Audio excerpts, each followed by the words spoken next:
I don't know what I expected when Samantha came home from her bachelorette party. But I know it wasn't this. It was late, past 3 a.m. I remember glancing at the microwave clock just before the front door creaked open. I was half asleep on the couch, one arm dangling off the side, phone still in my hand with texts unsent. There was a beer on the table in front of me, now warm and flat. I hadn't meant to wait up, but I couldn't sleep. My thoughts wouldn't let me. The bachelorette trip was supposed to be a harmless weekend. A girls' only getaway organized by her maid of honor, Chloe. A spa day, some drinks, maybe a few silly games. That's how Sam described it, all innocent and low-key. Nothing wild, she had said with a wink. Just mimosas and massages. She laughed at the idea of strippers or clubs.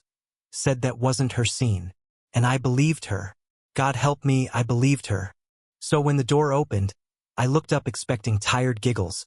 Maybe stories about overpriced cocktails and spa robes. What I saw instead made my stomach drop.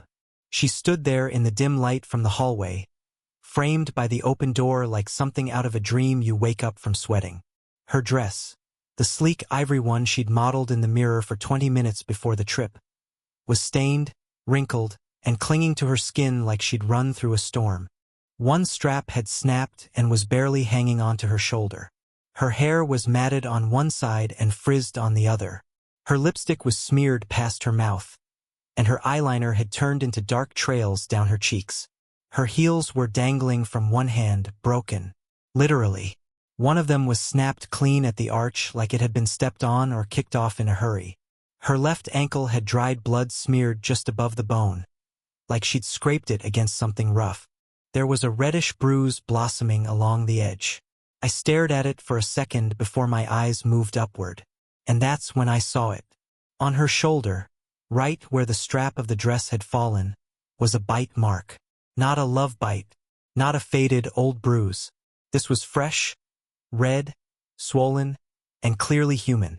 The teeth marks were still visible. It wasn't hidden. It wasn't subtle.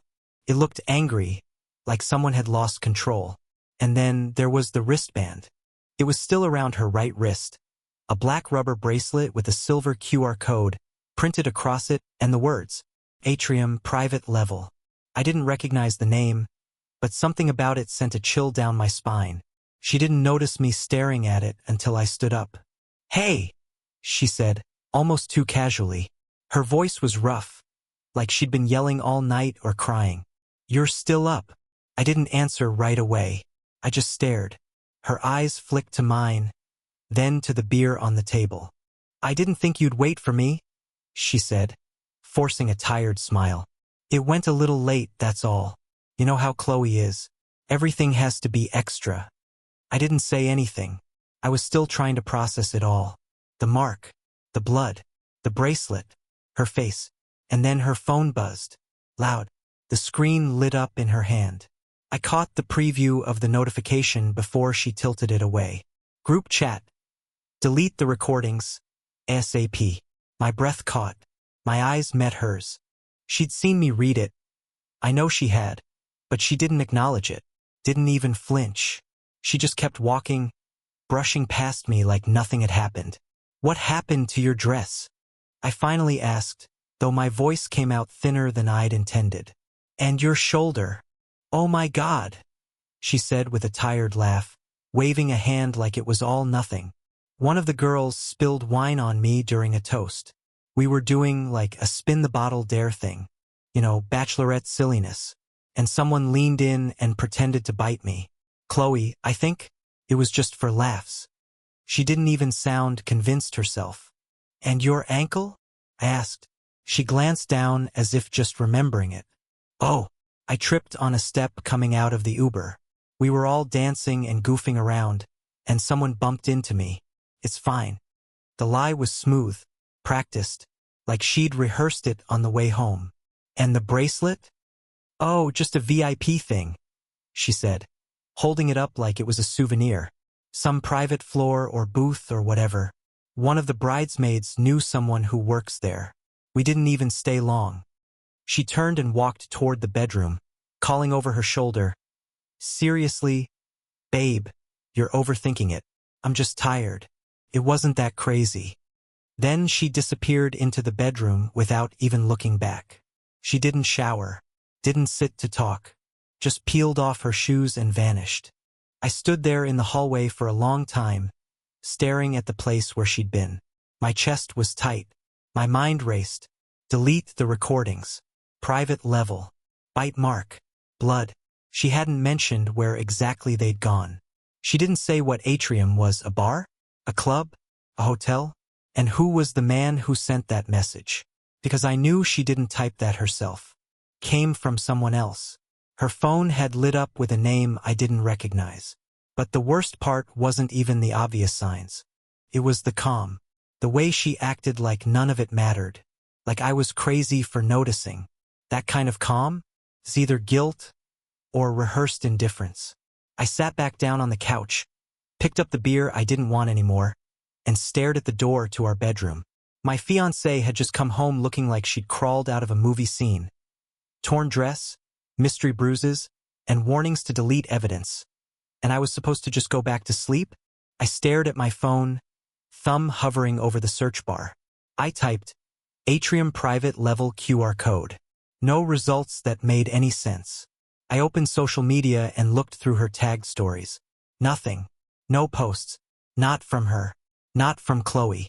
Not from anyone. It was like the night never happened. Then I remembered. She'd once told me that Chloe uses a different app for private moments. Something like a disappearing media platform. I'd laughed about it at the time. Now, not so much. My chest started to ache in a way I couldn't explain. Not heartbreak exactly, but something else. Like being frozen on the edge of something you can't name yet. I wanted to believe her.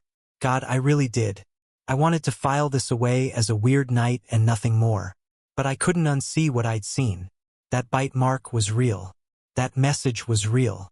And whatever happened tonight wasn't over. Not for her. And definitely not for me. I didn't sleep that night. Not a minute. Samantha had fallen asleep within 10 minutes of walking into the bedroom, or at least she pretended to. I could hear her steady breathing from the other side of the door. She hadn't even bothered to wash off the makeup smeared across her cheeks. It felt like the silence in the apartment was mocking me. The occasional gust of wind outside rattled the windows, but inside, just quiet, thick and unnatural. I sat in the living room, phone on my lap, staring at nothing. I wish I could say that what happened that night came out of nowhere. That it was a freak event, a one-off mistake, some kind of drunken blur she'd regret in the morning. But that would have been a lie. The truth is, I'd seen signs, I just didn't want to believe them. I didn't want to look closer. That was my mistake. Because the deeper I let myself sink into memory, the more I realized.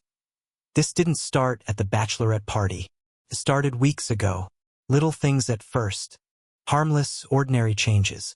She began working late, or so she said. At first, I didn't question it. Samantha worked in marketing for a boutique agency downtown, and their clients were always demanding. I figured she was just trying to impress her boss. But one Thursday night, she came home around 11:30 p.m. Her excuse was traffic and a post-campaign debrief. I remember greeting her at the door, offering to warm up leftovers. She kissed my cheek but didn't make eye contact. Her coat smelled like cologne. Not hers and definitely not mine. I asked, "Long meeting?" She nodded, already halfway to the bathroom. That night, she cried in the shower. I didn't push her.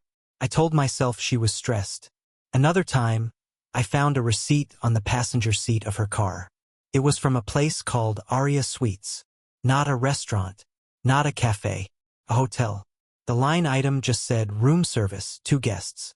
She said it was a work conference. We used a room for a pitch meeting, she'd said. It was cheaper than booking a boardroom downtown. I didn't ask more. But then there were the ride receipts. Samantha never used rideshares unless we were drinking. She hated strangers driving her. But suddenly, she was using them more often. She'd delete the apps and reinstall them constantly. I saw the confirmation emails once, trips to places she never mentioned. And then there was her phone. She started keeping it on silent. At first, I assumed it was for work focus. Then I noticed she never left it in open view. It was always under her pillow or slipped into her hoodie pocket. The screen would light up while we were watching TV, and she tilted away from me so fast it became muscle memory. She started locking the bathroom door. That one stung more than it should have. It wasn't about privacy, it was the change. We used to brush our teeth together, laugh while doing impressions in the mirror. Now she shut herself inside with her phone. Once, I walked past the door and heard her sobbing softly. I knocked. "Samantha." She went silent. Then, "I'm fine." Just like that. That same night, she came out smiling. "Sorry, just reading something dumb." I tried to believe her, but I started noticing patterns. Whenever certain people called, especially Chloe or Riley, she would leave the room to answer. Once, she left her phone face up on the bed while she was in the kitchen. A message flashed across the top. "Riley, did you delete the history? He can't find anything." That was 3 weeks before the bachelorette party. I should have asked questions then. I should have confronted her. But instead, I started telling myself stories. Rationalizing. That's what we do, isn't it? When we love someone, we rewrite reality to protect ourselves from the truth. But now I couldn't unsee the cracks. That night, while she slept, I got up and went to the kitchen. I needed something to ground me. Water, maybe. Answers. Instead, I opened the drawer where she kept her keys and random junk. Lip balm, receipts, gum, you name it. That's when I saw it. A plastic keycard in a matte black sleeve. No name, no branding. Just a number, 301, written in Sharpie on the corner.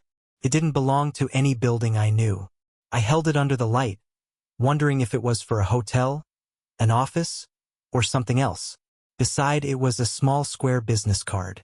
Pure white, embossed with a logo I didn't recognize. A minimalist greenhouse symbol with the word, "The Conservatory."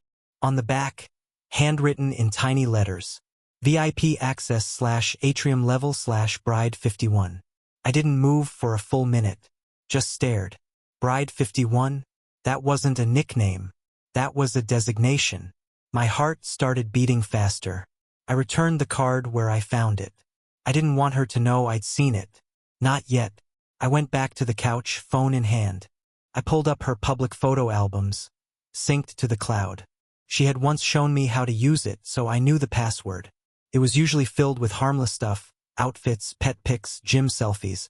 But tonight there was a new album, hidden, titled Venus Night's Kiss Mark, private, but not protected. She must have forgotten to lock it, or maybe she thought I'd never look. Inside were 46 photos. The first few were harmless. *TS of her and the girls at dinner, laughing, posing with champagne. Then came the weird ones. Samantha, blindfolded, seated in a curved glass room. 5 white chairs arranged in a circle around her. She was wearing the same dress from tonight, the same one that now sat stained and wrinkled in our hamper. Her sash in the photo said, Bride 51. Not bride-to-be. Not bride squad. Just Bride 51. Like a file. Like an entry in a system. In one image, her heel was broken on the floor, toes scraped. In another, her makeup was smeared, the same way I'd seen it hours ago. And standing next to her, a man in a black shirt. Tall, broad-shouldered, face partly turned away, but unmistakably not someone she knew from work or college. In one frame, he had his arm around her. In another, he was lifting the blindfold. In one photo, she was laughing, but it didn't look real. It looked like laughing on command. My hands trembled. Every rational part of me wanted to shut the phone and pretend none of this existed. But I couldn't. Even the way her friends behaved lately, it all started clicking. When I'd show up at hangouts, they'd go quiet. Or change the subject. Or suddenly need to leave. Once, I walked in on Chloe and Samantha whispering in the bathroom. They froze when they saw me. "Oh, just wedding stuff," they said. But now I wasn't so sure. I sat in the dark and stared at the last photo again. Bride 51. This wasn't just cheating. This was something else. Something orchestrated. And Samantha, my fiancée, my partner, the woman I was supposed to marry in 2 weeks, was in the middle of it. I used to think the worst moment of my life would be the day I lost someone I loved. Turns out, it's worse to realize they were never who you thought they were. The photos had been burned into my brain. I sat there for maybe an hour, scrolling back and forth through the album labeled Venus Night's Kiss Mark. Like some part of me hoped they'd rearrange themselves into a different story. One that made sense. One I could live with. They never did. The images felt deliberately curated, like they weren't just documenting a party, they were documenting a process. Each one more int asterisk mate, more surreal than the last. The greenhouse-like room, the 5 white chairs, the blindfold, the sash. Everything about it felt staged. And then there was him, the man in black. Tall, clean-cut, no visible tattoos or accessories. His face was always partially obscured, either blurred by motion, or cropped at the chin, or angled away just enough to avoid clarity. Almost like it was done on purpose. But it was clear he wasn't one of her friends. He didn't belong to the group. In fact, the way the others reacted to him, laughing, clapping, moving back to form a circle, it was like they were watching. Like he was performing and she was the act. I don't know why I kept watching. Some twisted part of me thought there'd be a moment. Maybe a frame where she looked at the camera and shook her head. A sign that she wasn't okay with it. A sign that she was forced or tricked or dr***ed. I needed something to make this less than what it clearly was. But she wasn't resisting. She was smiling. In one picture, she's tilting her head back while he whispers in her ear. Her friends, Chloe, Riley, and 2 others I barely recognized, were raising glasses, one of them holding a small remote like she was controlling the lights or music. In another frame, Samantha was sitting on his lap, blindfold off now, laughing into his chest like they were already close. And then I found it. The final photo. It was darker than the others. Lower quality, like someone snapped it in a hurry. Samantha was standing barefoot on a checkered floor, her sash now worn backward, and the man in black had his hand on her waist. Her dress had fallen halfway off one shoulder. Her makeup looked almost wiped clean. But it was the timestamp that got me. 2:34 a.m. Roughly 30 minutes before she walked through our door. That's when I knew, without any more doubt, that this wasn't just a game. It wasn't a prank. This was real. I stared at that final image until my eyes burned. Then, I did something I never thought I'd do. I went into her cloud storage, the deeper folder system, the one most people forget about. There were hidden audio memos there, scraps of things she must have dictated to herself. I don't know what I expected. Grocery lists? Work notes? But no. The first one was titled, Pre-check, B51. I hesitated, then hit play. Her voice came through, shaky but excited. I guess this is the pre-check for tonight. Okay. I agreed to everything. I signed. I told Chloe and the director I'm ready. I want to feel something real. No faking. No rehearsals. If I bail, I forfeit. Full stop. I won't bail. I want to earn this. She laughed nervously. Evan doesn't know. He can't know. He's sweet. He'd never understand. But this is about me. That was it. I played it again. And again. She said my name. She knew I wouldn't understand. She hid this from me. Not because it was innocent, but because she was choosing it. Choosing him. Whoever he was. Whatever this was. I backed out of the audio files and checked the metadata of the last photo again. It had been uploaded automatically from her phone at 2:35 a.m., meaning she'd walked out of that room and into our apartment in under 30 minutes. Still wearing that lie like it was part of her skin. I don't know what broke me more. The images or the silence she offered afterward. The ease with which she'd said, "You're overthinking it," when she knew the truth was far worse. That's when I knew I couldn't just sit there anymore. I needed to see the place. The name Atrium kept spinning in my head. I'd Googled it 5 times already with no luck. But then I remembered the receipt I found in her bag last month. A line item with an address, and the note, "Pickup, Atrium Service Entrance." At the time, I assumed it was for a package or some design studio gig. She always had weird projects going on. But now it meant something. I grabbed the crumpled paper from the junk drawer and typed the address into my phone. It wasn't a hotel. Wasn't a club. It was a private building listed only as event space by appointment. No phone number. No reviews. The Google Street View showed a nondescript concrete facade, like the side of an office building. No windows. No signs. I shouldn't have gone. But I had to. It was still dark out when I got there. I didn't even shower. Just threw on a jacket and drove in silence, the sun threatening to rise over the skyline as the city blinked to life behind me. When I pulled up to the address, my heart sank. It was exactly as it looked online. Concrete. Windowless. The kind of building you drive past 1,000 times and never notice. A small keypad sat beside the door, probably requiring a card or code. I reached into my coat pocket and pulled out Samantha's matte black card. I didn't expect it to work. It did. The light turned green. The door clicked open. Inside, the air smelled like citrus and antiseptic. Soft music played through hidden speakers. Slow piano, the kind of stuff you'd hear in a luxury spa. But there was nothing relaxing about it. The floor was white tile. The walls were glass. Not transparent, more like frosted privacy panels. I walked through a short hallway and into a circular foyer. There were plants hanging from the ceiling in perfect symmetry. I swear they weren't even real. Too green. Too still. A glass door led to a long room lined with white chairs, 5 on each side. In the center of the floor, a white circle with ATR 51, painted in minimalist lettering. I recognized it from the photos. This was the room. I looked around for cameras, signs of staff, anything.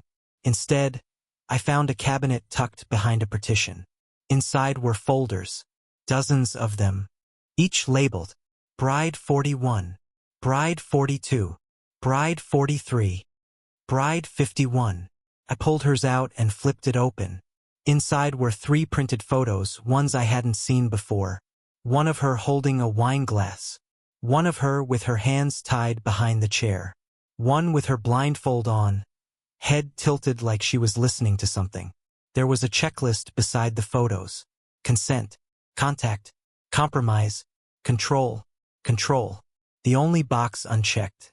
My hands were shaking. That's when I heard it. Faint voices from deeper inside the building. I slipped the folder back in and ducked behind the partition. 2 women entered, laughing. One I recognized immediately, Chloe. The other I'd never seen before. Red hair, tall. She carried a black clipboard. They didn't see me.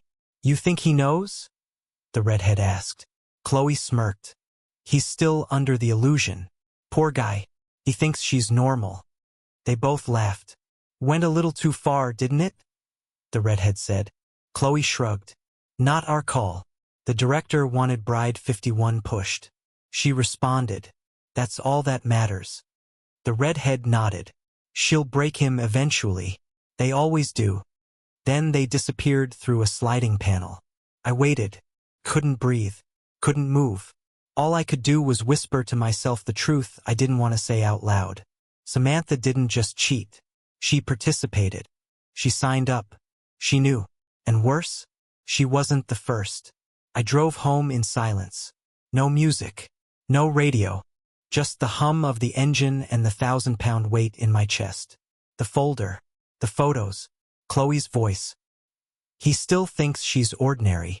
That line echoed the whole way back, over and over, until it wasn't just a thought. It was a heartbeat. She wasn't ordinary.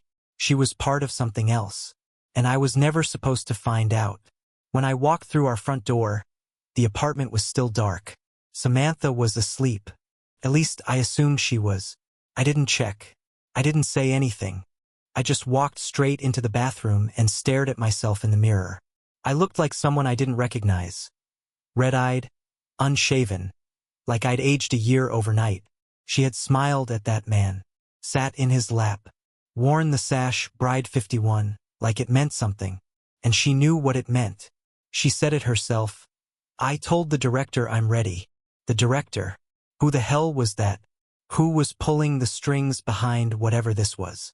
It wasn't about cheating anymore. This was something orchestrated, systematic. Samantha hadn't just made a mistake. She had signed up for it. And I wasn't some innocent bystander. I was part of it too. I sat on the edge of the tub, opened my notes app, and started writing down everything I'd seen, everything I remembered. I needed to see it all at once, out in the open, like laying out crime scene evidence. Here's what I had. Atrium private level bracelet. The club card labeled 301. The conservatory folder system. The photos from the greenhouse room. The checklist marked consent/contact/compromise. Samantha's voice memo. He can't know. Chloe and the redhead. The director wanted her pushed. Folders from Bride 41 to Bride 51. My own name missing, or rather not listed yet. I stared at that last one for a long time. If she was Bride 51, then who was I? Just her fiancé? Or something else? That night I didn't sleep. Again. I waited until she got up. She made coffee like nothing had happened. Walked barefoot into the kitchen, humming a song I couldn't place. It made my skin crawl. I couldn't even look at her the same way. She said, "You okay, babe?" I nodded. She kissed my cheek, then went back into the bedroom, and I thought, she has no idea I know. That was the only thing keeping me sane. I needed more. The next morning I made a choice. I couldn't keep circling the edges of this thing. I had to know what it really was, what it meant, what it wanted from her or from me. So I went back to the building. But this time I didn't go through the front. I parked a block away, waited in the car for almost 30 minutes. People came and went. Not many, but enough to suggest the place was operational during the day. Most were women, well-dressed, carrying small folders. A few wore sashes under their coats, just barely visible. None of them looked surprised to be there. When the coast was clear, I slipped through a side alley and found a service entrance. The card didn't work here, but the door had a latch window just barely cracked open. I climbed in. Inside, the building looked even more clinical during the day. Bright LED lights, white panel floors, frosted windows. No clocks, no signage. It was like it was designed to keep you disoriented. But this time I wasn't wandering. I went straight to the cabinet again. Same folders, same layout, but this time I pulled more than just Samantha's. I took out Bride 50. Her name was Elodie. Blonde, early 30s. There were notes inside. Phase 2 complete. Responsive to stimulation. Emotional deviation observed. Final interaction with subject. Inconclusive. Pending reassignment. There was a number written below it. Groom 47. Another folder. Bride 48. Status. Dismissed. Non-compliant. Then Bride 49. Transfer to location B. Failed. Compromise phase. My stomach twisted. This was a program. A trial. Project. Every bride was being processed through steps. Consent. Contact. Compromise. Control. Samantha had gone through the first 3, but control was still unchecked. And I was the control variable. I flipped open one more folder. Bride 36. Notes included. Initial attachment failed. Groom 36 retracted within 6 days. Emotional collapse predicted but did not occur. Reassigned to follow-up. Status. Candidate removed. Groom did not break. Then, scribbled in pen. See Elodie, case exception. I paused. Elodie. Bride 50. The one right before Samantha. Something about her name stayed in my head. Maybe it was intuition. Or maybe I just needed someone, anyone, who'd been through this and come out the other side. I copied down her last name and walked back out the way I came.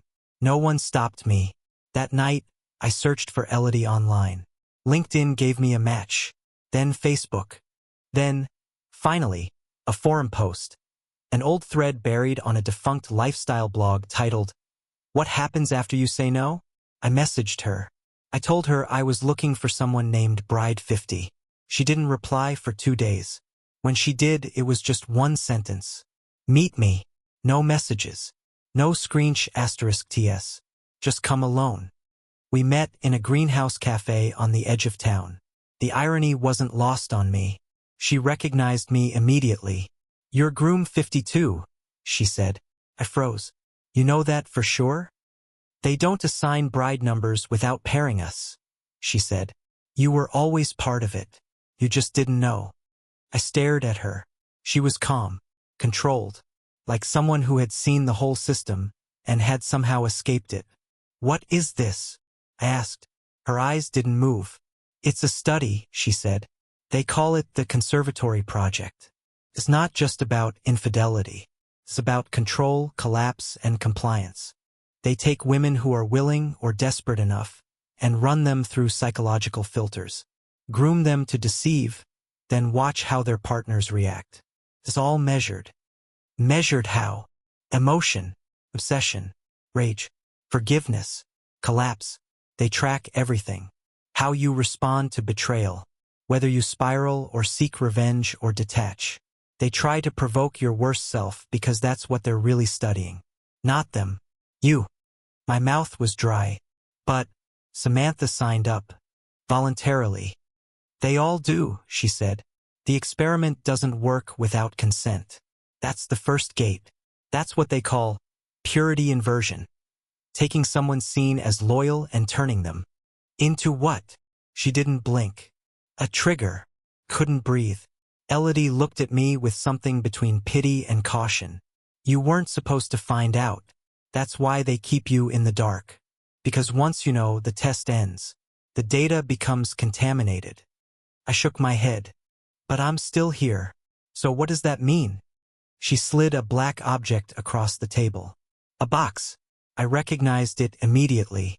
The same design I'd seen in one of the folders, flat matte black, with no markings except a silver logo. The greenhouse. A note attached to it in typed text. Observation terminated. Subject reassigned. I stared at the word. Subject. That was me. Welcome to the end of your experiment, Elodie said quietly. Now, she whispered. What you do next, that's finally your choice. I didn't open the box. Not yet. It sat in the passenger seat as I drove home, radiating weight far heavier than its size. I didn't know what was inside, but I had a feeling it wasn't meant to comfort me. The note was enough. Observation terminated. Subject reassigned. Those words looped in my mind the whole way home. Terminated. Subject. I wasn't Evan anymore, at least not to them. I was Groom 52. A number. A case file. A chart on someone's desktop. And whatever phase Samantha had been in, compromise, control, whatever that meant, it was over. But reassigned to what? What did they want from her now? Or from me? I couldn't stop wondering if this whole thing, this experiment, this conservatory was actually over, or if this was just another phase, one where I was being studied in a different way. When I got back, Samantha was out. I don't know where. I didn't ask. I didn't care. I put the black box on the coffee table and sat in front of it, just staring. Its lid wasn't sealed, just fitted like it was waiting for permission to be opened.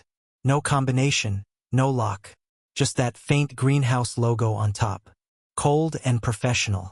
I touched the corner with one finger, then pulled my hand back. Not yet.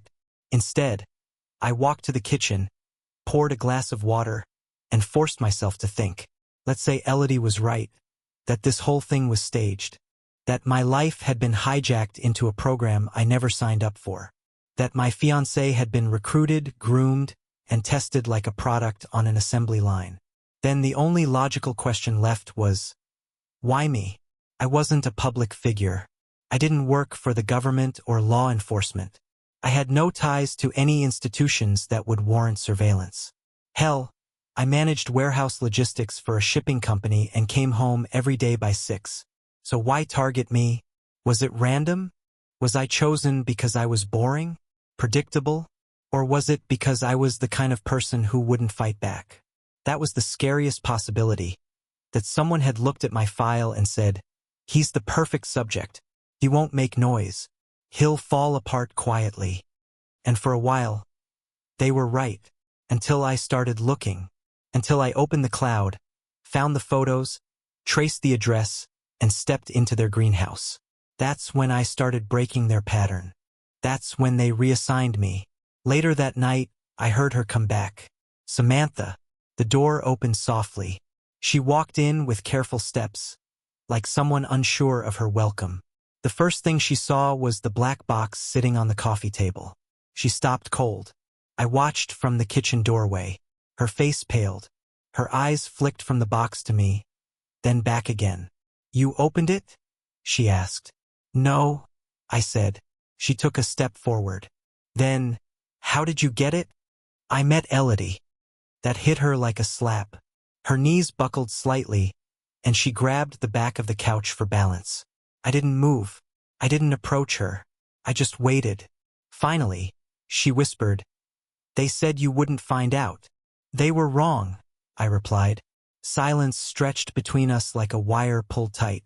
I expected an apology, or a breakdown, or rage, but instead, she sat on the couch, folded her hands, and looked at me with something strange.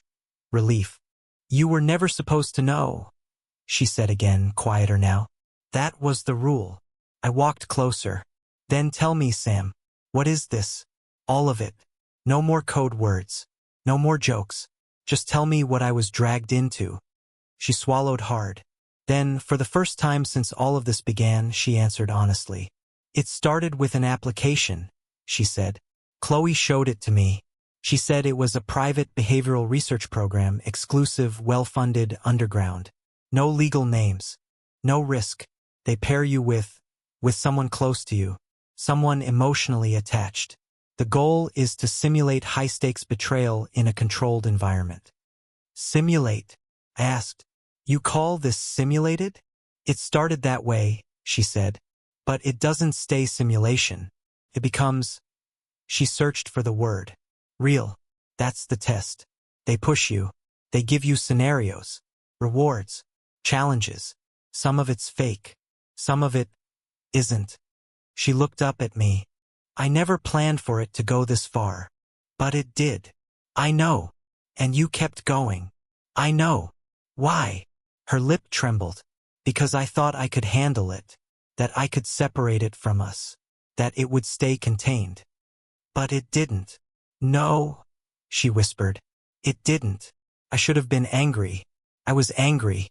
But underneath that, something colder had taken root. The realization that I didn't know who I was talking to anymore.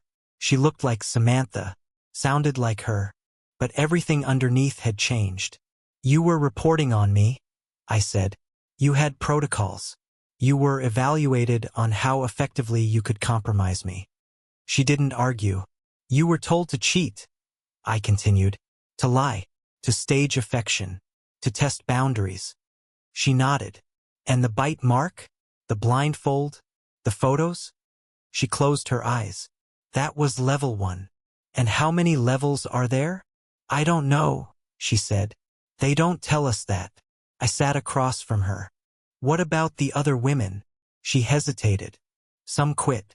Some get reassigned. Some become permanent." I froze. "Permanent? As in staff? As in observers? As in part of the infrastructure?" Chloe was bride 17. My breath caught. "She failed her control phase," Samantha said. "But instead of ending it, she was offered a job." "So she brought you in?" "Yes." "Why?" She looked away. "Because I was weak," she said. "Because I said yes. Because I thought I could get something out of it." I didn't ask what that was. I wasn't ready to hear it. Then I remembered the voices I overheard. Chloe and the redhead. "He still thinks she's ordinary. It went too far, but the director chose her." I leaned forward. "Who's the director?" I asked. Her lips parted like she wanted to speak. But then she stopped. "You don't want to know," she said. "Tell me anyway." She shook her head. "Knowing is how they win." That made no sense. But nothing did anymore. I stood up. She didn't stop me. "You're free now," she said quietly. "Your phase ended. You're off the board." "No," I replied. "I'm just playing a different game now." That night, I returned to the building one last time. Not through the front. Not through the service door. I went around back. It was silent. Lights off. Vacant. No keypad. No guards. No sound. Like it had never been there. But I knew it had. I saw it. I walked through it.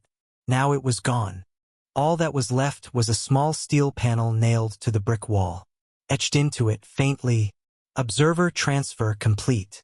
Environment reset." I stepped back, heart pounding. Behind me, a voice said, "Curiosity K asterisk LLS most. But you're not most, are you?" I turned. It was the redhead, Riley. She wore black gloves and smiled like she'd been waiting all night. "What is this?" I asked. She tilted her head. "It's not about love, Evan," she said. "It's about failure. Yours, hers, ours, all of it. Recorded, measured, recycled." "I don't want to be part of it," I said. She nodded. "And yet, here you are." Then she handed me a second box. Black, smaller than the first. I didn't take it. "I'm done," I said. "No," she whispered. "You're just beginning." She dropped it at my feet and vanished into the dark. I didn't move. I didn't pick it up. I just stood there, wondering what phase comes after control. I opened the second black box. Inside was a USB drive and a note. Groom 52. Final phase. Reflection. The drive contained footage. Samantha blindfolded, laughing, then silent as a voice said, "Bride 51 is ready. Begin level 1. A spreadsheet followed. Names, stages, timestamps. Samantha's row was marked consent/contact/compromise. Under control? Blank. A burner phone held messages. If he finds out, distract him. Don't break early. It was never about us. The conservatory was bigger, structured, repeated. Elodie confirmed. Brides were candidates, grooms the test. I was groom 52, chosen for my loyalty. When it ended, an auditor left a final message. Subject failed to collapse. Observation concluded. The system expected me to break. I didn't. But now I know I was the variable they couldn't predict. And Samantha? She wasn't my fiancée anymore. She was a file in someone else's experiment.